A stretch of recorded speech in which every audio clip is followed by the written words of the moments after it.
Good morning, everybody. I am Kristen Link-Young. I'm a fellow here at the USC-Brookings Schaeffer Initiative for Health Policy, and I am delighted to introduce our panelists this morning.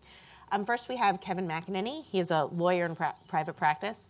Earlier this morning, he was referred to as the world's leading Stark expert, which was meant as a compliment, so he's certainly in the right room today. He previously served as the chief of the Industry Guidance Branch at the Office of the Inspector General, where he focused on industry guidance on Stark and the Anti-Kickback statute, and we're delighted to have him with us here today. Kim Brandt is the Principal Deputy Administrator for Operations at CMS. She focuses there on operation and management of CMS programs and implementation of strategic priorities and cross-cutting initiatives. Previously, she was the Chief Oversight Counsel at the Senate Finance Committee and the Director of Medicare Program Integrity at the Medicare Program Integrity Group within CMS. Dr. Bobby Gestout joins us this morning. She's the Vice President of the Mayo Clinic. She's the physician leader for Mayo's community practice in the Midwest, which includes Iowa, Minnesota, and Wisconsin. Earlier, she was dismissing all the fuss about the negative 30-degree temperatures up in her homeland, so we know she's a real warrior. Better you than me. She's trained as an OBGYN and a former head of the OBGYN department at Mayo. And finally, Tim Groniger serves as the president of Caravan Health. Previously, he was the chief of staff and director of delivery system reform at CMS, where he worked on a variety of issues, including the creation of new payment models and other issues that we've been talking about today. So with that, we'll go ahead and dive in. Panelists will each deliver remarks, and then we will have some time for questions. So Kevin is going to kick us off with a little bit of an overview of these laws and some of the legal foundation that we've been talking about today. All right. So as a lawyer, my job is to be boring. So I will start just so we have it clear. So I want to give a brief view of the laws and why they are so problematic for value-based arrangements. The Stark Law prohibits physicians from referring Medicare and Medicaid patients to any designated health entity, but primarily hospitals are all designated health. And for services, if they have a financial relationship which does not fit into a specific exception, it's a blank prohibition. It was originally, its intent was to prohibit financial relationships that incentivize physicians to refer to particular entities. One thing that's important is Stark is basically a payment regulation. It's not a criminal. It basically says if you have a financial relationship that triggers the prohibition, you can't submit a bill to Medicare and Medicare can't pay. So in that respect, CMS has a fairly broad authority to create exceptions to the law. The second thing is virtually all the exceptions for compensation arrangements, and that's really what we're focusing on here, have two major components. One is that the payment to the physician be fair market value for the services performed, and second, that the payment not be determined in a manner that takes into account the volume or the value of the referrals. And those two requirements have problems. So the problem with the value-based payments and Stark is virtually all value-based payment methodologies depend on creating networks of providers across the care spectrum who are committed to high-quality, cost-effective care. And to get that, you try to keep those referrals within those networks, within people that are guaranteed. Well, I mean, that's a problem because you're obviously directing referrals. The second thing is that even things like payments for reducing unnecessary care or duplicative care potentially trigger the prohibition on the value on payments taking into account the value of referrals. Why? Because a service that is less expensive to deliver by eliminating unnecessary care is lower cost, but it's also therefore higher profit. So it's a more valuable referral. And so therefore, even paying for reducing unnecessary costs may trigger this. The fair market value. Unfortunately, a lot of the court cases and the interpretations of what's the fair market value of the physician's service looks to sort of the time the physician spent in using a typical thing, that it's very hard to ascertain and prove the fair market value of a physician's service, his contribution to a greater team effort to reduce care, that his piece may not directly reflect in a particular patient or a particular care. Another problem is any investment in the system. So to create these things, you have a very high IT to coordinate the care. You have a very high, you want care coordinators. You have these investments in the system, in the infrastructure. Physicians don't want to pay for that. I mean, they don't have the money, especially on something that is unproven. They don't want to do it. Under Stark, if that's a benefit to them, they have to pay fair market value, and that becomes a very hard problem. The last thing to point out about Stark is any financial relationship between the hospital and the physician creates that financial relationship, whether it involves Medicare patients or not. So it stifles innovation by commercial insurance trying to develop these, because that creates a financial relationship. That financial relationship has to fit in an exception. The kickback statute, and this is all obviously very high level. The kickback statute broadly prohibits any person from paying, offering, soliciting, or receiving anything of value in exchange for or to induce the referral of federal health care patients or business. Unlike Stark, the AKF, the kickback statute, is a criminal statute. So it's basically enforced by the criminal division of DOJ. These are people that are not regulators. And what it says is DOJ has actually the ultimate authority. Having written safe harbors on the HHS side, I can tell you, yes, we can do them, but ultimately the Justice Department is the 500-pound gorilla, and they have a lot to say. The second thing is criminal prosecutors are risk-averse. They would rather chill 100 people that are okay than let a bad guy go.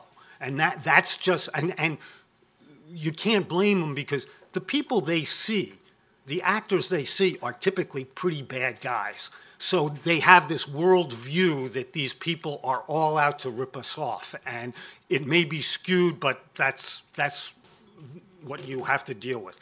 Now, the problems with the kickback statute are similar to Stark. One is it's payments to induce the referral. Well, as I said, most of these systems are trying to keep patients within a referral network. So by definition, they are really treading close to the line in any under the kickback. The second thing is these investments become very hard, because even if the investment, so if you're giving a physician IT that coordinates care, physicians tend to have a single way they practice. If they think it's good, they're going to send all their patients that way, not just commercial. And so there's this sort of tag-along effect. So even if you're doing it for a commercial, or if you're in one of the waivered programs, those benefits will also accrue to fee-for-service patients, and Medicare fee-for-service will tend to use them. That's a potential kickback. So those are the two statutes. The last thing to know is the enforcement of these statutes is not the government. The fear here, if you're in the sector, is not the government. It's the False Claims Act. And a False Claims Act case can be brought by any body in the name of the government we call them whistleblowers, some call them bounty hunters, but anyway, they can bring these cases in the name of the government. The penalties are 3 times the amount of the claim and a mandatory, I think it's $15,000 per claim now. So if you're looking at a value-based system, which is basically going to have almost all of your key physicians are going to be in that, you're talking at potentially a huge number of claims, a huge number of referrals. That this is an existential threat, and so on account of that, any ambiguity here is going to be resolved against going forward. So it really is a significant chill on a health system that's really trying to implement these programs. So with that, I will stop. Great. Thanks so much, Kevin. Kim, why don't you take over from there and talk a little bit about some of the work we've been doing at CMS? Sure. Thank you so much. The disadvantage of being the only government person on this panel and having your boss go first is you're not left with a lot to say. You heard a lot of it, but I want to reiterate a few of the key points that he made and maybe go over a couple of additional things. First of all, as the Deputy Secretary mentioned, a big part of this effort, particularly when we look at it from a Stark perspective, is how we can focus on value in healthcare and really the shift from fee-for-service to value-based care. The reality is, as they say, it's not your father's Oldsmobile anymore, but we're kind of moving into a new payment model in a new world, and we really understood that we needed to think about how we could use our regulatory authority to make those changes. The challenge is that while we have a pretty wide swath to make changes within the Stark Law, we also can only go to a point.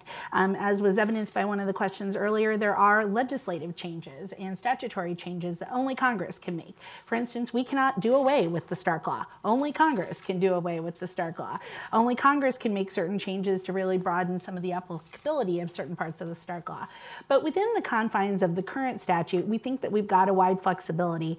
And there were a couple of reasons why we decided with the Deputy Secretary's leadership that Stark was a good place for us to really take a hard look.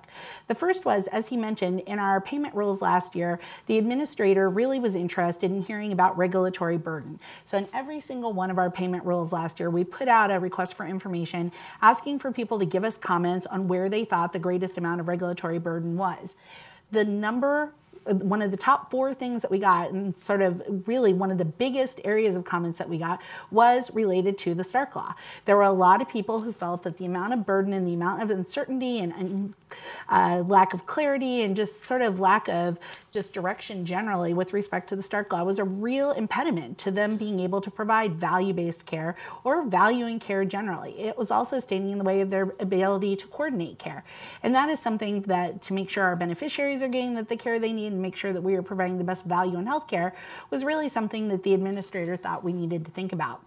So as a result, we went and, as the Deputy Secretary mentioned, put out a request for information specific to the Stark Law last June and received 375 comments, totaling about 3,500 pages.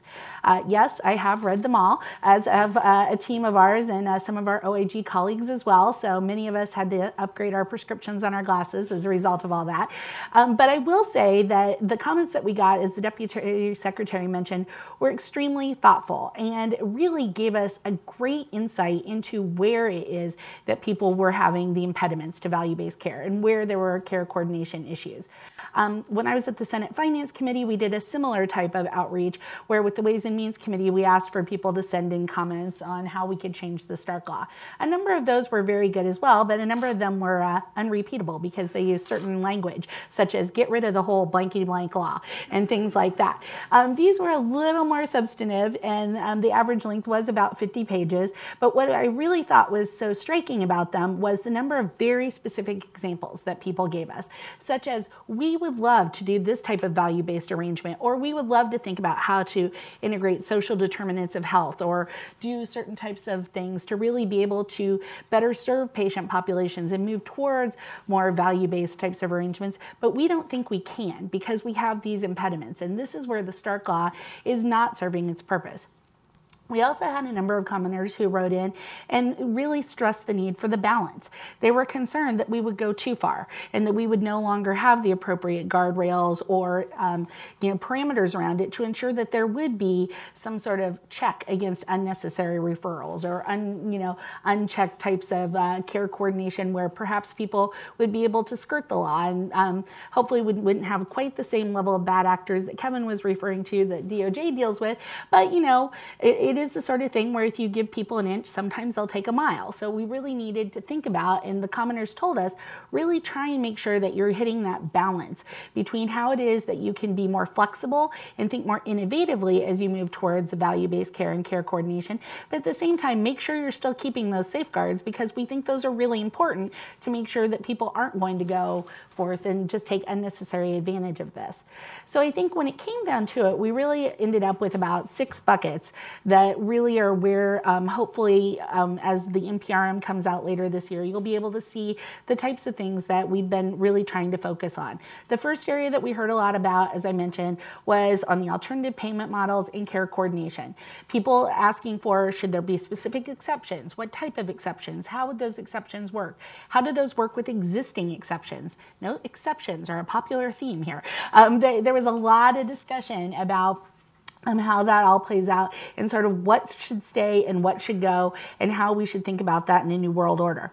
One of the things that came up, which was something that we hadn't really thought of, and the OAG heard quite a bit about this in their anti-kickback solicitation as well, was in the area of being able to donate cybersecurity technology. To be honest, it wasn't really something we had thought a lot about at CMS. Obviously, cybersecurity is a big issue for everybody right now. Nobody wants a data breach. Nobody wants that to happen. But we hadn't really thought about how that works in systems where a hospital system asks a physician office to put a certain type of cybersecurity software in place. Are they allowed to give that to them or not? How does that work? We also had a lot of questions about that with electronic health records and that kind of technology, particularly in coordinated care types of settings. So those were really good comments because they were things that I think conceptually we knew were potential issues, but we hadn't really thought about the practical impact of those, and it was really good for us to hear about those. I would say the number one thing that we heard, and this was not a surprise to me because Kevin pretty much calls me on this every week, is clarity. They really, the commenters were very clear that they wanted clarity in the definitions. Commercial reasonableness, fair market value, volume over value, those types of definitions have consistently been less than clear and have been things that have really caused a lot of constructive debate in the industry and have been things that people have felt that without clarity in those definitions has really held them back from being able to know where the line is and then puts them at great risk for those enforcement actions that Kevin was talking about with the Department of Justice. The last two things were sort of, again, sort of making sure that any new exceptions that we got in would not exacerbate the ability to basically have overutilization or other types of harms to the program. So again, we wanted to have that balance. And then finally, we just got a lot of feedback on technical types of issues. Signatures, when signature requirements should be in place, what type of compensation is okay to be able to do in cash versus in kind. Things that ultimately impact a lot of rural facilities in particular. They were very concerned that they were getting caught in kind of a gotcha game just by trying to do business, and they didn't really have Stark experts on staff to be able to tell them, is it okay if we provide pizza to our attending doc who got caught because it's minus 60 outside and he couldn't get home? So those are the types of things that we looked at. Just real quick to finish up because I'm over time, but I really wanted to stress in finality that one of the things that we have been doing, and I think that you'll hopefully see the outcome of when both our NPRM and the anti-kickback NPRM from OIG come out, is that we have been coordinating extremely closely with the Inspector General's office. We've had extensive conversations. Both teams have read each other's comments. Both teams have been coordinating throughout, and we understand the need to make sure that there is good coordination and that we are thinking about the impact each of our particular regulations have on the other, because we know that's one of the things that really came out loud and clear too, was that people were very concerned that we were kind of operating in autonomous universes without talking to each other. Evidenced by the fact, not to pick on Vicki, but Vicki Robinson from the OIG's office is here today, but we have been working very closely with them, and I hope you'll see that in the comments. So with that, thank you. Good morning. I will be addressing you from a very different perspective as a practicing physician and as a leader at Mayo Clinic. So many of these terms and details about the Stark Law are not all that familiar to me, but I can feel the chilling effect, and I think I prefer the cold thermometers in Minnesota, the chilling effect of some of this regulation. But let me tell you a little bit about, first of all, Mayo Clinic, who we are. We are an academic, not-for-profit medical center. We are known for our unique place in the nation and the world as a place for serious and complex illness. We have 3 destination medical center sites: Rochester, Minnesota, Phoenix, Arizona, and Jacksonville, Florida. We serve more than 1 million patients a year and see them for a wide variety of concerns. We have about 65,000 staff members who come together to care for these patients. They come from all 50 states, and they come from 140 or more different countries on an annual basis in order to get care at our unique site. Now, unless you are from the Midwest, you may not have ever known that Mayo Clinic also has the health system, the part of our enterprise that I oversee, which serves for a community care network in a 120-mile radius around our Rochester site. So the aspects of longitudinal care and keeping people healthy over a lifespan is something that's very real to me. That means I get to live kind of in both worlds. My practice as a gynecologic oncologist is in the destination medical center complex care world, and my leadership role is in the community practice with that longitudinal care. And it gives me a great chance to see healthcare in both of those, through both of those lenses. At Mayo Clinic, our primary value is the needs of the patient come first, and we really try to live up to that with every encounter and in the way we structure the care that we provide and the teams that we form. Another thing that's very dear to us is teamwork and collaborative care. So Will Mayo, one of the founders, was famous for having said, in order to get the best care to our patients, a union of forces is required.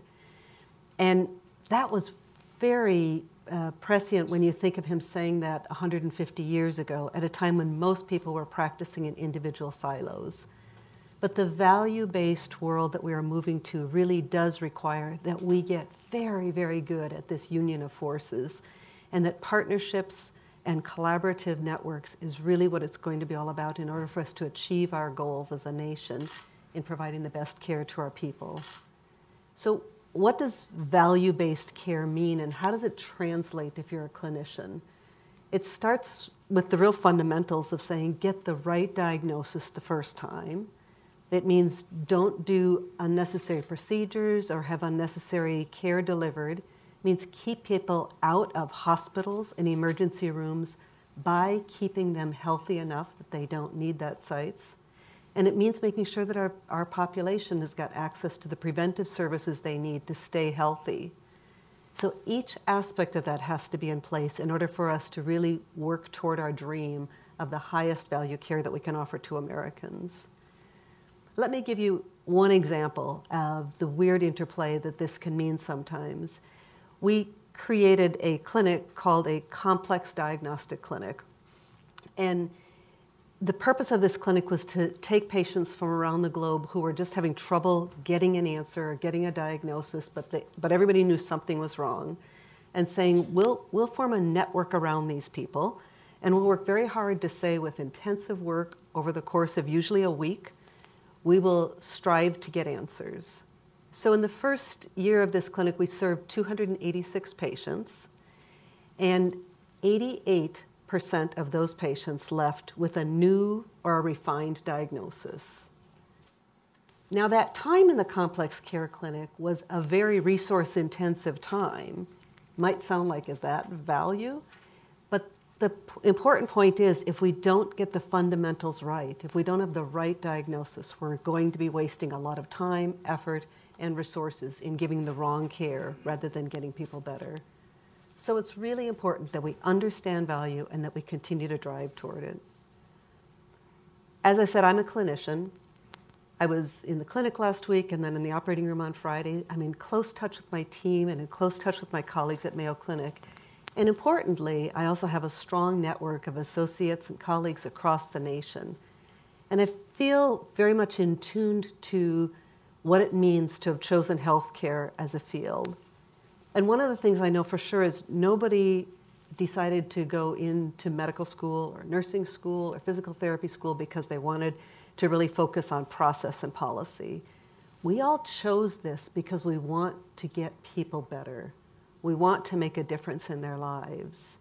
And by nature, we are collaborative, we are good listeners, we are innovators, and we're passionate on behalf of helping our patients.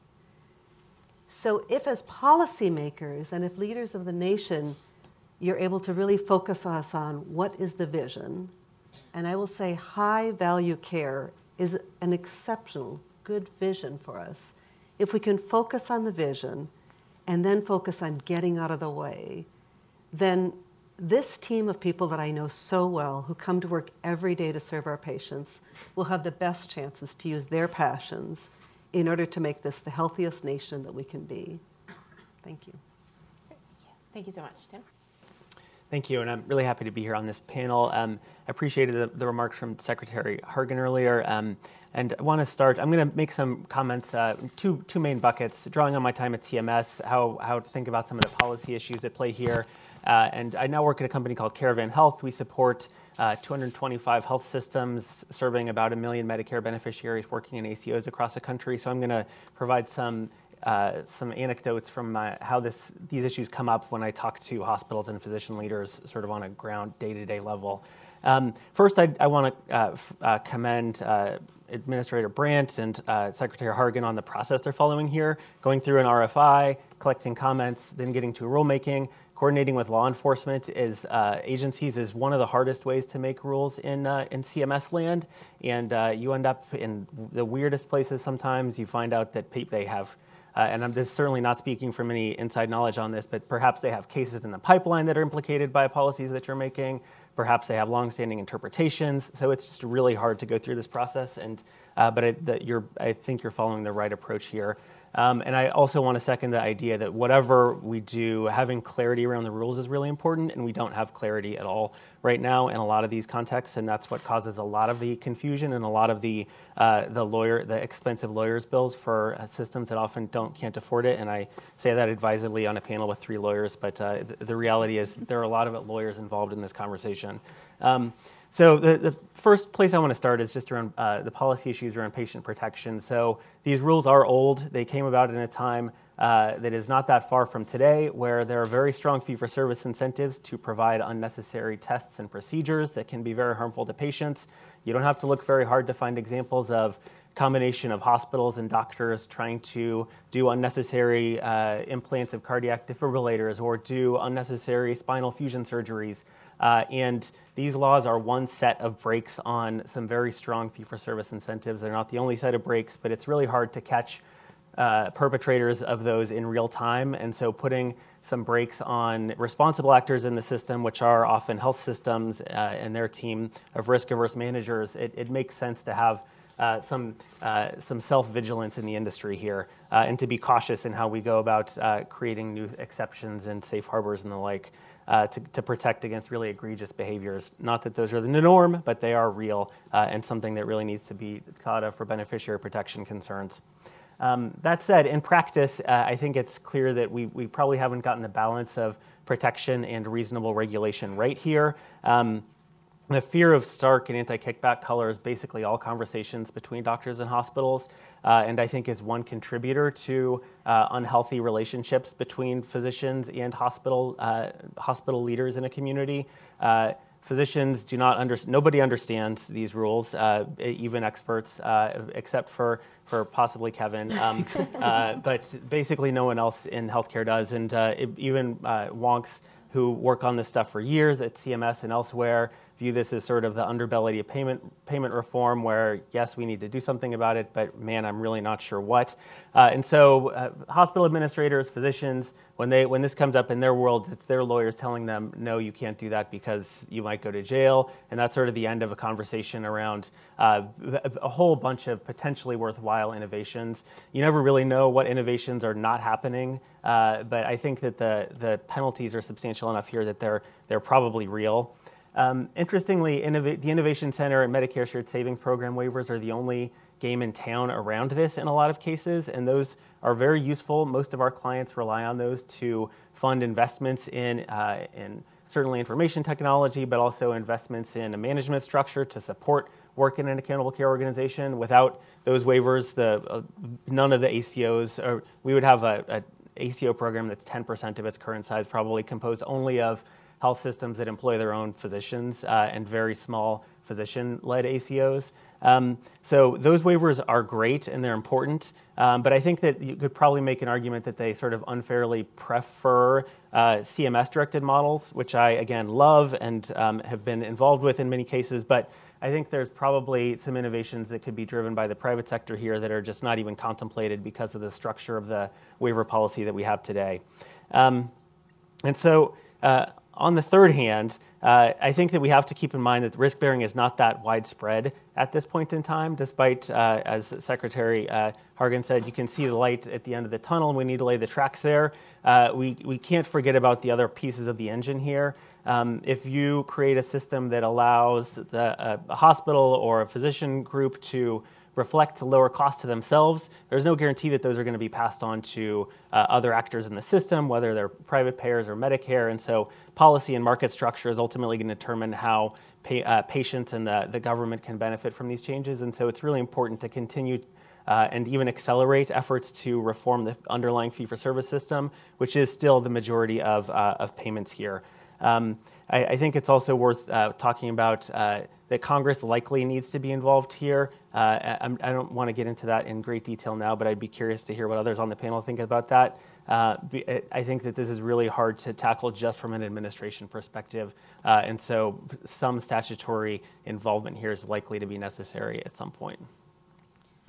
Great, thank you. And actually, why don't we start by picking up on the thread that Tim just introduced, which is how much can be done through administrative action versus what will ultimately require legislation, and what the prospects are for legislation, given that there seems to be widespread bipartisan agreement that reform is needed, and sort of a sense of what sorts of reforms are useful. So, Kevin, do you maybe want to start us off, and then folks can jump in as they have thoughts? I think legislation would clearly be most useful in the kickback statute, because that's a criminal statute.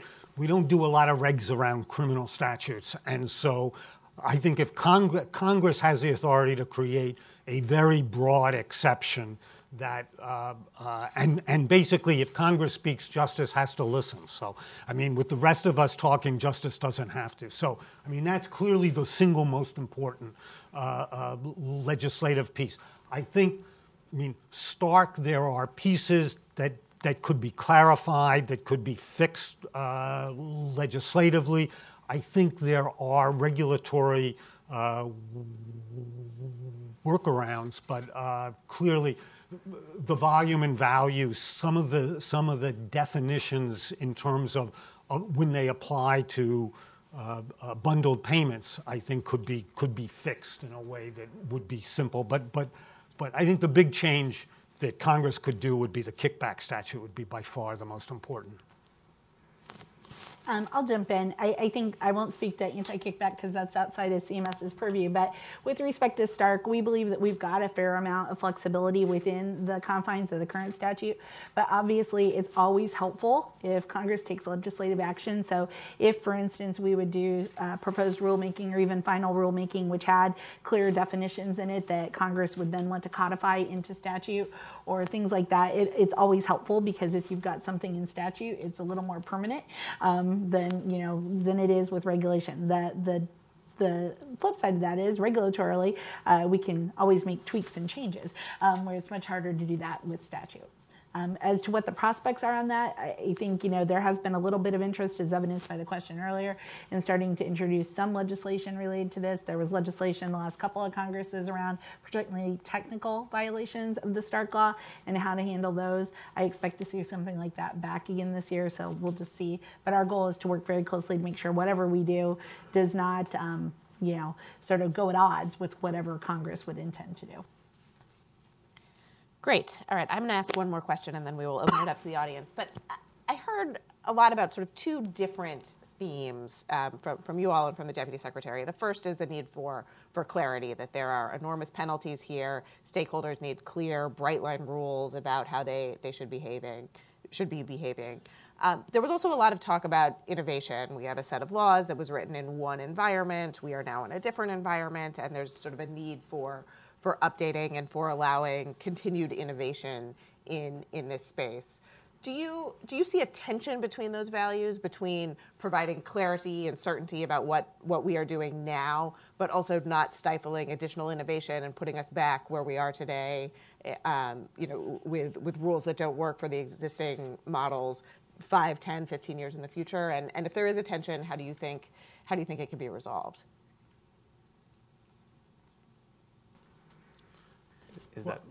Tim, do you want to take that? You've looked at it more. No, I mean, I think that it is a tension. I think that this has been a laggard part of payment reform, I would say, and it's been dealt with initially by waiving big pieces of it, but not really trying to reconcile the multiple versions of payments that Medicare and other payers have out there. So this is why I think having Congress involved at some level is important. Congress has been involved in payment reform pretty extensively, and I think clearing up criminal statutes that really get into Medicare payment policy prerogatives is also a place where only Congress can really play. So I think that ideally we would have this would be sort of a low enough wattage issue that it could be dealt with iteratively and not something where it's like you get one bite at this every 10 or 15 years, because I don't think that it's a clear enough set cut of policy solutions where you can where you'd want to do this in a big bang approach. I would just say I don't think they are that much in conflict. When people talk about clarity, they're really talking, especially about Stark, about the current regulations and the definitions of what triggers it. In terms of an exception, I do think that the exception needs to be broad and flexible. The problems with whether it's the Stark exceptions or the kickback safe harbors is they've been so narrowly written that they're so prescriptive that in fact they don't really succeed, that they're too prescriptive, they become too restrictive, and they don't promote real innovation in the delivery of care. Questions from the audience? Right over here. Hi, well, first I'd like to thank you all for your perspectives, and obviously thanks to Brookings for hosting this event.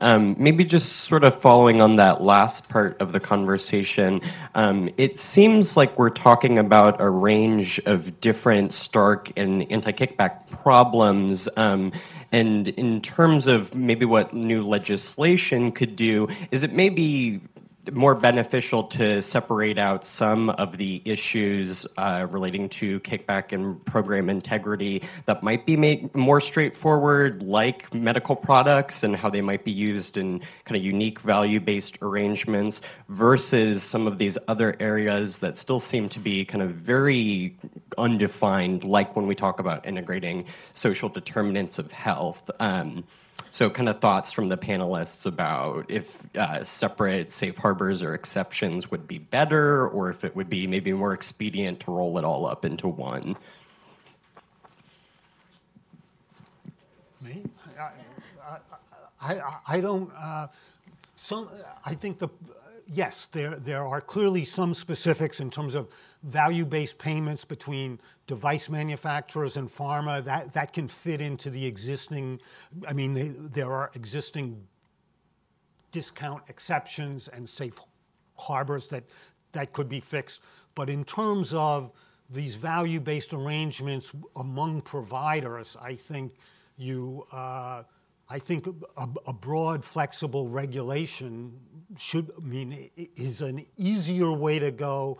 I think, as Kim just pointed out, regulations allow some flexibility. I think they should go as far as they think they can go, and then they can dial it back. I frankly think the risk to Medicare and Medicaid now is greater from the increasing costs than it is from so-called abusers at overutilization. I think that, in fact, there's a lot more money to be saved by promoting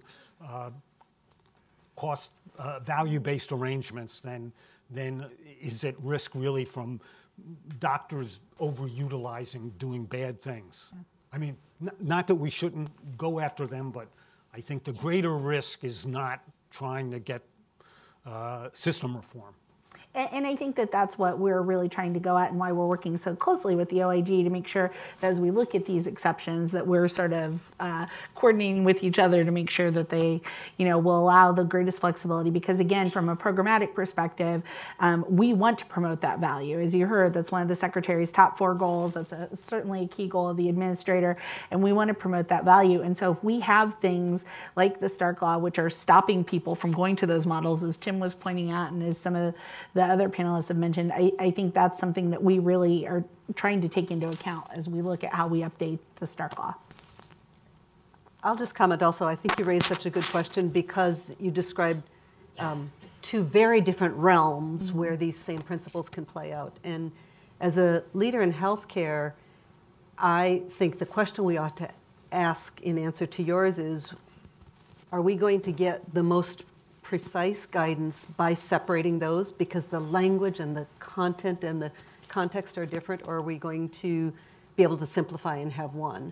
But if separating and saying there's more than one domain here and the concerns are different in those domains, if separating will give us more precise language, I'm all in favor of it, because right now I've got finance people and legal people and compliance people all running in the background trying to figure out, does this work? Does that work? Are we close to? We don't want to be anywhere close to the line because the hazards are so great for our organization, and we intend to thrive as an organization and keep helping people who need health care. So, and that's, you don't want to get in the way of being able to provide that care. That's right. Yeah. Yes, ma'am. Again, thank you for being here. I just have a question. Since the laws are quite old and they were made so long ago, and obviously now we have new issues, so we have more of an issue with prescription drugs over prescription. So how is any reforms going to take that into consideration, more so in the sense of doctors being, I guess, influenced or having incentives by pharmaceutical companies with, prescribing a particular kind of drug? Because, for example, with opiates is a big problem, and it's sort of like a follow-on effect. If you overprescribe opiates, it's putting more cost on the system of Medicare and stuff like that. So I'll give a quick response. I mean, most of what we're talking about is about relations between providers. I think that a lot of the concerns around pharmaceutical companies' sponsorships and consulting fees is something that is real and is something that I've worked on in past lives. And there's now Sunshine Acts that require disclosure of that information. But I don't know if there's any real anti-kickback statute implications at this point in time. And I would just say, jumping on, I help oversee our opioid efforts at CMS. And, we have been very focused on, as Tim mentioned, not only looking at Sunshine, making sure that people are reporting their relationships, we enforce that at CMS, but then also on the opioid side, we have been very focused on overprescribers and high utilizers and making sure that we do identification of them and make sure that we flag them and make prescribers aware, that they're being watched, so that we're hopefully curbing those types of behaviors as well. And I would just say, the False Claims Act, there are a lot of people that are keeping close watch on the pharmaceutical companies. They've been sued for and settled cases for virtually every kind of physician interaction they've got. So I think you've seen a lot of self-policing again for the same reason that we said before. So I do think that the kickback statute has been an effective deterrent in that regard, at least going forward. Great. Well, I think we have time for one more. Yes, sir. My name is Kang Vong. I just have a quick question for, what does the panel think of the providers who are currently pursuing the direct primary care models, and some of them are currently in between primary care, they want to take Medicare, the current legislation, how do we provide for those, especially like the technology-backed ventures, and they still want to refer their patient to the hospital? So there are a lot of models out there, right? And I know the Innovation Center has expressed an interest in furthering a direct contracting model, and there have been a lot of rumors about what that's looked like. They've done a lot of listening on that. We are anxiously waiting with everyone else to see what that is going to turn into. And direct primary care specifically has been an innovation in a number of pockets around the country. And I haven't heard of any legislation that's moving on it anytime soon. We view it as closely related to ACO work from our perspective at Caravan. But I don't know if, Kim, you wanted to say anything about Innovation Center work here? No, I would just echo what Tim said in that it is something, we have a number of models that are under development at CMMI. We've been talking about a lot of ones that would involve primary care. We've done some requests for information and got a lot of good feedback. And so I think we're constantly trying to figure out how we can make them as efficient as possible. I'm not aware of anything legislatively moving on that either, but stay tuned because we're constantly issuing new models and constantly having new things coming out at CMS. Great, thank you so much. Well, please join me in thanking our panelists this morning. Thanks for watching. Be sure to like and subscribe for more videos from Brookings.